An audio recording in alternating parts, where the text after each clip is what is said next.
Hi friends, welcome to our channel. Brahmamudi serial next ఎపిసోడ్లో ఏం జరగబోతోందో ఈ వీడియోలో చూసి తెలుసుకుందాం. అప్పు, కళ్యాణ్, రాజ్లను విడిపించిన కావ్య అసలేం జరిగింది అని తెలుసుకోవడానికి ఈ వీడియోని స్కిప్ చేయకుండా ఎండ్ వరకు చూసేయండి. కావ్య, అప్పు, రాజ్, కళ్యాణ్లను విడిపించడానికి పోలీస్ స్టేషన్కి వెళ్తుంది. అక్కడికి వెళ్ళి మా ముగ్గురిని ఎందుకని అరెస్ట్ చేశారు, మా వాళ్ళు ఏం తప్పు చేశారు సార్ అని క్వశ్చన్ చేస్తుంది. అప్పుడు ఎస్ఐ గారు జరిగిందంతా చెప్తారు. అప్పుడు కావ్య, వాళ్ళు అలాంటి వాళ్ళు కాదు సార్, ఈ ముగ్గురే వెధవలు అని అంటుంది. అప్పుడు ఎస్ఐ గారు, ఆ ముగ్గురు ఎదవలేంటమ్మా, ఆ ముగ్గురు దెబ్బలు తిన్నారు, పైగా మీ చెల్లెలే వాళ్ళని దారుణంగా కొట్టింది, అందుకే అరెస్ట్ అయ్యింది. వీళ్ళిద్దరూ డ్యూటీలో ఉన్న పోలీసుల మీద చేసుకున్నారు, అందుకే అరెస్ట్ అయ్యారు. తప్పు చేసింది ఈ ముగ్గురు, వాళ్ళు కాదు అని అంటారు. అప్పుడు కావ్య, మీ ముందే ఈ ముగ్గురు ఎదవులు అని ప్రూవ్ చేస్తాను రండి అని ఆ ముగ్గురు దగ్గరికి వెళ్ళి, రే, మీరు మర్యాదగా మీరేం కామెంట్ చేశారో చెప్పండి, లేకపోతే నా దగ్గర ఉన్న వీడియో ఎవిడెన్స్ని బయటకు తీయాల్సి ఉంటుంది. మా బంటిగాడు వీడియో తీశాడు, మీరు ఒప్పుకుంటారా లేక వీడియోని చూపించమంటారా అని అంటుంది. అప్పుడు ఆ ముగ్గురు, అమ్మో, వీళ్ళ దగ్గర వీడియో ఉందా, వీడియో చూసినా బయటపడిపోతుంది, అదేదో మనమే లొంగిపోదాం అని కావ్య కాళ్ళపైన ముగ్గురు పడతారు.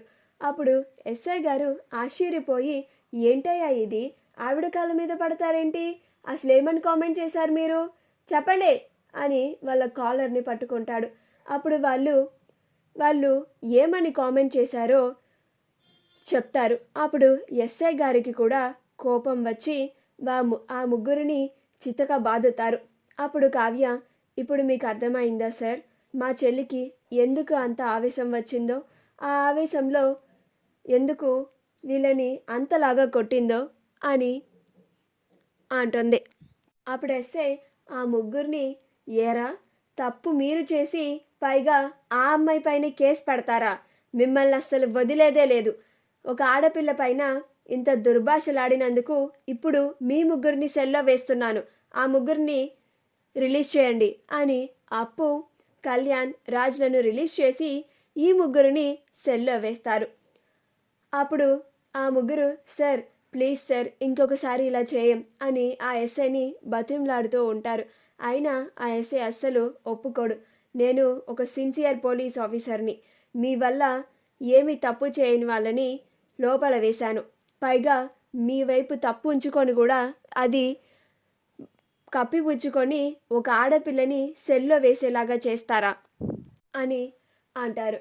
అప్పుడు ఆ ఎస్ఐ గారు కావ్యతో, అవునమ్మా, మీరు చెప్పింది కరెక్టే, మీ వాళ్ళు ఏమీ తప్పు చేయలేదు, అలా మాట్లాడినప్పుడు ఎవరికైనా కోపం వస్తుంది అని అంటారు. అప్పుడు కావ్య, మా వాళ్ళని రిలీజ్ చేసినందుకు చాలా థ్యాంక్స్ సార్ అని అంటుంది. అప్పుడు ఆ ఎస్ఐ గారు, అమ్మ, నువ్వు ఇంకొకసారి అలా తలని బద్దలు కొట్టకు, ఆ తలకైపోతే మనిషి ఇంకా దేనికి పనికిరాడు అని అంటారు. అప్పుడు అప్పు, అలాగే సార్ అని అంటుంది. ఆ తరువాత ఎస్ఐ గారు రాజ్ని కూడా, మీరు కూడా ఇలా డ్యూటీలో ఉన్న ఎస్ఐలు, కానిస్టేబుల్ పైన చేయి చేసుకోవద్దు, ఆ విషయాన్ని మీ కొడుకు కూడా చెప్పండి అని అంటాడు. అప్పుడు రాజ్, నా తమ్ముడు అని అంటారు. అప్పుడు ఎస్ఐ గారు, అదేలే అని అంటారు. అప్పుడు రాజ్, కళ్యాణ్ ఇద్దరు సరే అన్నట్లుగా ఎక్స్ప్రెషన్ని ఇస్తారు. నా మొబైల్ ఇప్పుడన్నా ఇస్తారా అని రాజ్ అంటాడు. అప్పుడు ఎస్ఐ గారు, ఆయన మొబైల్ అంటే ఆయనకి ఇచ్చేయండి అని అంటారు. అలా రాజ్ తన మొబైల్ని తీసుకొని ఇంకా వెళ్దామా అని బయటికి వచ్చేస్తారు అందరూ. కళ్యాణ్ అప్పుని, రా అప్పు, నేను నిన్ను ఇంటి దగ్గర డ్రాప్ చేస్తాను అని అంటాడు.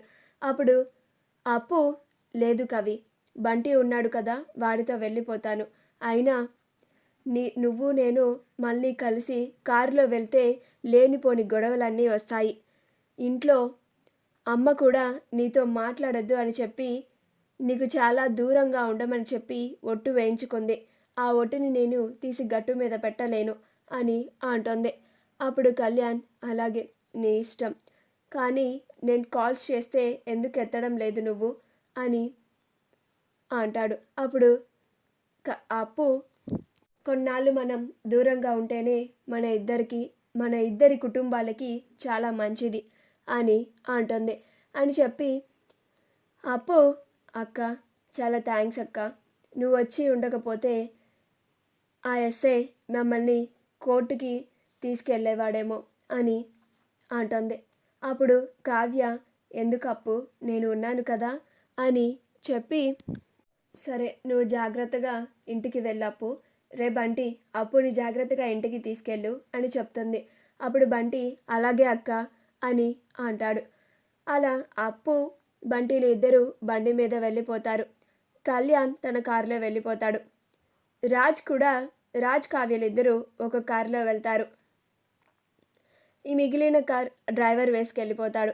అప్పుడు దారిలో కావ్య రాజ్తో చూసారా, మా ఆడవాళ్ళ వల్ల ఏదీ కాదన్నారు, ఇప్పుడు నేను కనుక అక్కడికి వచ్చి ఉండకపోయింటే మిమ్మల్ని ఆ ఎస్ఐ రిలీజ్ చేసేవాడే కాదు అని అంటుంది. అప్పుడు రాజ్ అబ్బో సరేలే ఒప్పుకుంటున్నాంలే, నేను అన్న మాటని వెనక్కి తీసుకుంటున్నాను, మీ ఆడవాళ్ళు ఏదైనా సాధించగలరు అని అంటాడు. అప్పుడు కావ్య ఇప్పుడు అర్థమైంది కదా, అందుకే ఆలోచించి మాటలు అనాలి అని అంటుంది. అప్పుడు రాజ్ సరే అమ్మ మహాతల్లి, నువ్వే వచ్చి మా అందరినీ విడిపించావు, ఇప్పుడు ఒప్పుకుంటున్నాను సరేనా అని అంటాడు. అప్పుడు కావ్య నవ్వుతూ ఉంటుంది. ఇంటికి వెళ్ళిన తర్వాత కావ్య తన పని తాను చూసుకుంటూ ఉంటుంది. రాజ్ రూమ్లోకి వెళ్ళిపోతాడు. కావ్య అందరూ సాయంత్రం భోజనాలు పూర్తయిన తర్వాత ఒక గిన్నెలో గోరింటాకుని తీసుకొని తన బెడ్రూమ్కి వెళ్తుంది. వెళ్ళి రాజ్ ముందు ఆ గోరింటాకుని చూపిస్తుంది. అప్పుడు రాజ్ ఏంటిది అని అంటాడు. అప్పుడు కావ్య గోరింటాకు అని అంటుంది. అప్పుడు రాజ్ అయితే ఇప్పుడు ఇదెందుకని తీసుకొని వచ్చావు అని అంటాడు.